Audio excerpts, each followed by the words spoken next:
Inside Out's approach changes everything about how we understand emotions.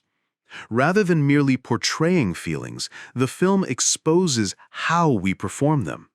It reveals the theater of the mind where sentiment gets carefully managed and staged. The picture's true innovation lies in its deployment of two distinct visual languages. These serve as analytical evidence for a deeper argument about the theater of our minds. Director of photography Patrick Lin designed the interior world to operate through movements that are perfect, methodical, organized. He utilized dolly, tracks, or cranes so the movement is more graceful and controlled. This isn't just visual polish, it creates what amounts to a surveillance aesthetic. Every psychological response gets monitored, cataloged, managed through mechanical systems. This shift from pure technical achievement to narrative implication is where the story's deeper argument begins to take shape. The cinematography transforms Riley's mental life into a theatrical space. Feelings become actors delivering carefully choreographed responses to external stimuli. In deliberate contrast, the outside world employs what Lin describes as lens work that feel more organic, like being handheld or at best on a Steadicam. It incorporates lens distortion and out-of-focus shots. These make this world feel deliberately imperfect. This technical choice represents genuine human existence, messy, uncontrolled, resistant to the mechanical precision of internal affective management. The imagery literally embodies the difference between staged feeling and lived experience. To see just how distinctive this approach is, consider how other pictures about internal mental states typically maintain visual consistency. Charlie Kaufman's Synecdoche, New York blurs the line between interior and external truth, but it uses the same visual language. Her explores sentimental authenticity, but maintains consistent cinematography. Inside Out's dual visual structure represents something remarkably sophisticated. It's a formal system that makes the artifice of sentiment visible by contrasting it with raw experience. The picture's treatment of recollections provides compelling evidence for this theatrical thesis. The translucent memory orbs glow with whatever emotion the stored moment entails, serving as literal props in the feeling-based theater.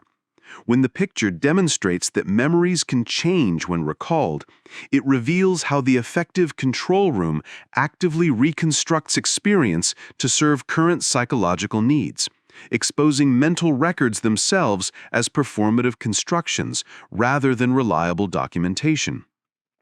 Joy's futile attempts to maintain Riley's happiness by controlling accessible recollections ultimately uncovers the impossibility of psychological stagecraft. Phyllis Smith's vocal work as Sadness provides the crucial comparative evidence.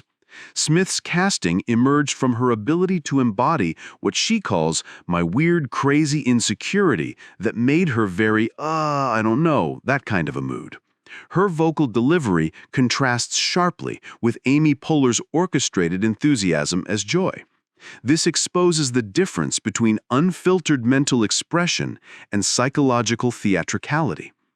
When Sadness connects with Bing Bong, she demonstrates what raw empathy sounds like: unperformed, intuitive, present without managing. This isn't merely skillful voice acting, but systematic evidence of the narrative's central argument extending beyond visuals to encompass the film's complete audiovisual architecture. The sound design reinforces this thesis through contrasting internal versus external audio landscapes. Within headquarters, sounds are clean, mechanized, processed, the audio equivalent of perfect lens work. Outside, audio incorporates the ambient chaos of real environments, voices that overlap and compete, the sonic turbulence of tangible existence. Michael Giacchino's score operates with mechanical precision within Riley's head while maintaining organic fluidity in the external world. creating a complete sensory distinction between psychological performance and lived reality. Some might argue that this dual structure only serves practical storytelling needs, that the controlled interior world is necessary for narrative clarity, while the organic outside world feels more realistic. But this reading misses how the picture uses technical perfection to critique the very idea of mental control. The inner world's mechanical precision doesn't validate psychological management systems. It exposes their artificial nature through structural irony. The recollection dump sequence provides the movie's most pointed analytical evidence.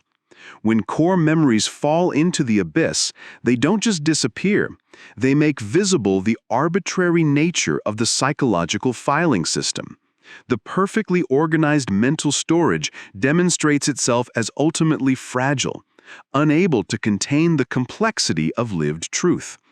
This sequence uses its technical precision to expose the inadequacy of systematic approaches to affective life. Inside Out's calculated masterstroke lies in making visible something we intuitively understand but rarely examine: that the more perfectly we try to stage our mental lives, the further we drift from legitimate feeling. The picture's dual visual architecture demonstrates that authentic sentimental truth exists not in our psychological theaters, but in our willingness to abandon the artifice entirely, transforming the film's technical innovation into a profound argument about human psychology itself. Through its structural sophistication, Inside Out transforms from a story about growing up into something more provocative. It demands we confront the chaotic, uncontrollable aspects of genuine psychological life, a recognition that raw feeling requires accepting the messy resistance to our interior stage management. The picture's lasting power comes not from validating our emotions, but from exposing the elaborate theatricality we stage in trying to control them.